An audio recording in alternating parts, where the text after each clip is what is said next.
জন্ম নিবন্ধনের online copy check করবো ঘরে বসে। এই জন্য মোবাইল স্ক্রিনে যেয়ে আমরা ক্রোম ব্রাউজার অপশনে ক্লিক করব। ক্রোম ব্রাউজার অপশনে ক্লিক করার পরে আজকের ভিডিও খুবই গুরুত্বপূর্ণ, মনোযোগ সহকারে দেখুন না টেনে। তারপর আমরা সার্চ বারে লিখবো যে বার্থ সার্টিফিকেট।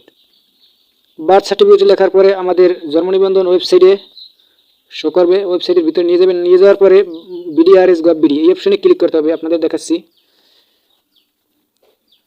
যেমন এটাকে ক্লিক করতে হবে।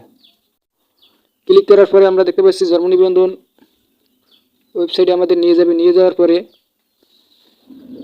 পরে আমরা যে জন্ম নিবন্ধন নম্বরটা সেটা এই জায়গায় বসাবো। এখানে লেখা আছে, সমস্ত ডিটেল পরে নেবেন। জন্ম নিবন্ধন নাম্বারটা এই জায়গায় উঠাবো। যেমন আমারটা আমি উঠাইতেছি।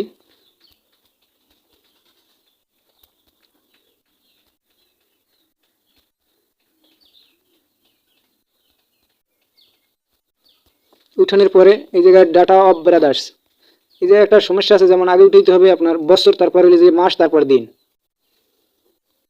যেমন এই জায়গায় আমি উঠেছি, দেখেন, যেমন 2011-3-29 তারিখ। তারপর এই জায়গায় লেখা আসছে যে এই জায়গায় একটা যোগ চিহ্ন লেখা আসছে, যেমন 47 যোগ কত হয়,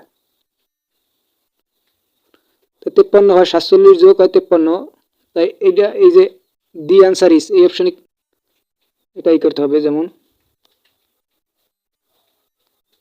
এই ঘরে এই যে আপনার এই ক্যাপচাটা এই যে এই ঘরে উঠাতে হবে।